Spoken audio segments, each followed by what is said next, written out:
बिहार की सियासत में इन दिनों विदाई के गीतों का मौसम है, लेकिन यह विदाई सामान्य नहीं है। यह विदाई है उस शख्स की जिसने बिहार को बदला, काफी कुछ दिया। 20 साल यानी कुल 2 दशक। पीढ़ियां जवान हो गई, सरकारें आई और गई, पार्टनर बदले, कस्में बदली, वादे बदले, लेकिन जो नहीं बदला वो था एक चेहरा, नीतीश कुमार। यानी हर एक बार नीतीशे कुमार। लेकिन इस बार बात अलग है। नीतीश बिहार से विदा हो रहे हैं। 10 अप्रैल को दिल्ली के पावर कॉरिडोर में नीतीश राज्यसभा की शपथ लेंगे। लेकिन जाते जाते जो विरासत छोड़ रहे हैं, क्या वो सुशासन है या सिर्फ एक सियासी खंडहर? निशांत का क्या होगा? मंत्रिमंडल की आखिरी बैठक में नीतीश क्या क्या फैसले लेने वाले हैं? ये सारी बात आज करेंगे। नमस्कार, मैं हूं राजेश रंजन और आप देख रहे हैं द न्यूज स्कैन। एक आग्रह है कि अगर सत्ता से सीधे सवाल आपको पसंद हैं और अब तक आपने हमारे चैनल को सब्सक्राइब नहीं किया है तो आग्रह है कि जरूर कर लें। अब आते हैं सीधे मुद्दे की बात पर। आज बिहार के इसी महा क्लाइमैक्स का पोस्टमार्टम करेंगे। फ्लैशबैक में चलते हैं। 2005 का बिहार याद है आपको? सड़कों पर सन्नाटा हुआ करता था, शाम ढलते ही लोग घरों में दुबक जाया करते थे। तब एक इंजीनियर आया था, हाथ में सुशासन का नक्शा था। बिजली आई, सड़कें बनी, लड़कियां साइकिल पर सवार हो स्कूल जाने लगी। लगा कि बिहार को अपना मसीहा मिल गया है। लेकिन नीतीश जी, 20 साल बाद आज जब आप दिल्ली की फ्लाइट पकड़ रहे हैं तो एक बार पीछे मुड़कर देखिए, वो सुशासन कहां है? क्या वो शराबबंदी के उन अड्डों पर खड़ा है जहां जहरीली शराब से गरीब लगातार आज भी मर रहे हैं? क्या वो उन दफ्तरों में है जहां बिना चढ़ावे के एक कागज हिलता नहीं है? आपने बिहार को बदला है, इसमें कोई शक नहीं है, लेकिन सच ये भी है कि आपने बिहार को अपनी कुर्सी की सनक का बंधक भी बनाए रखा। आपकी राजनीति सिद्धांत से शुरू हुई थी, लेकिन हमेशा सर्वाइवल के फॉर्मूले के इर्द गिर्द ही रही। आप बिजली देने का दावा करते हैं, हम मानते हैं, लेकिन उस बिजली की रोशनी में बेरोजगारी का जो अंधेरा दिख रहा है, उसका क्या? आंकड़े गवाह हैं, बिहार में युवा बेरोजगारी की दर आज 9.9% है। यानी आपका हर 10 में से एक पढ़ा लिखा युवा खाली बैठा है। विडंबना देखिए, जिन युवाओं ने ग्रेजुएशन के ऊपर की डिग्री ली है उनमें वर्कफोर्स भागीदारी तो 80% है, लेकिन यहां भी मामला अंडर एम्प्लॉयमेंट का है। मास्टर डिग्री और पीएचडी किए हुए नौजवान अपनी योग्यता से कहीं कमतर काम करने को मजबूर हैं।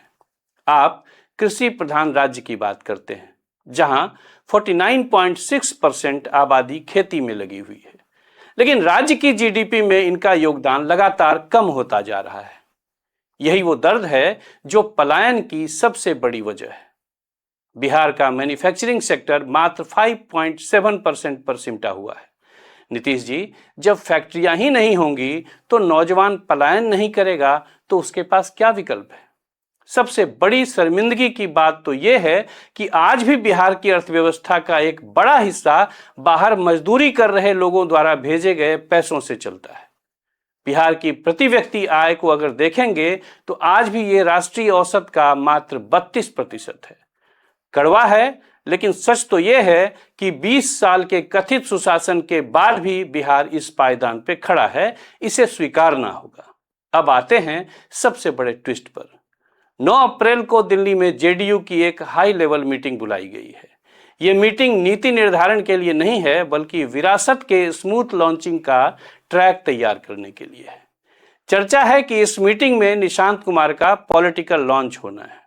देखना होगा कि 9 अप्रैल की मीटिंग में आखिर क्या डील होने वाली है। नीतीश तो दिल्ली जाएंगे, लेकिन पटना की चाबी किसके पास रहेगी? बीजेपी अब तक इस पर चुप है। क्या यह एक सम्मानजनक सरेंडर की गूंज है? इस बार बीजेपी के चक्रव्यूह में नीतीश जी की इंजीनियरिंग फेल हो गई है। आप किंग मेकर बनना चाहते थे, लेकिन सच ये है कि किंग ने आपको ही बेदखल कर दिया है। बीजेपी की तरफ से बिहार का सम्राट तय हो चुका है। चर्चा है कि 10 तारीख को शपथ लेने के बाद 11 को नीतीश फिर पटना आएंगे। वापसी के तुरंत बाद भाजपा के नेतृत्व में सरकार के गठन की प्रक्रिया तेज हो जाएगी। एनडीए विधानमंडल की बैठक बुलाए जाने की भी संभावना है और चर्चा है कि उसी बैठक में नीतीश मुख्यमंत्री पद से इस्तीफे का ऐलान कर देंगे। पद छोड़ने से पहले सीएम की अध्यक्षता में राज्य मंत्रिमंडल की बैठक भी संभावित है, जिसमें महत्वपूर्ण फैसले लिए जा सकते हैं। उम्मीद है कि 15 के बाद नई सरकार अस्तित्व में आ जाएगी। तेजस्वी यादव खड़े हैं, बीजेपी अपनी बिसात बिछा चुकी है और इन सब के बीच नीतीश कुमार अपनी फिल्म का आखिरी सीन शूट कर रहे हैं। ध्यान रहे कि यह द एंड नहीं है, यह बिहार की जनता के साथ किया गया एक नया प्रयोग है। सोचना बिहार की जनता को है कि क्या वो एक प्रयोगशाला है। नीतीश कुमार का दौर खत्म हो रहा है, एक युग का अंत हो रहा है, लेकिन यह अंत खुशहाल नहीं, सवालों से भरा है। निशांत कुमार की एंट्री और नीतीश का एग्जिट, ये बिहार की राजनीति का सबसे बड़ा पॉलिटिकल सस्पेंस थ्रिलर है। आज बस इतना ही। अगर सत्ता की चाटुकारिता की बजाय ताकतवर सवाल पसंद हैं तो द न्यूज स्कैन को लाइक और सब्सक्राइब जरूर कर लें। वीडियो अच्छा लगे तो शेयर भी जरूर करें।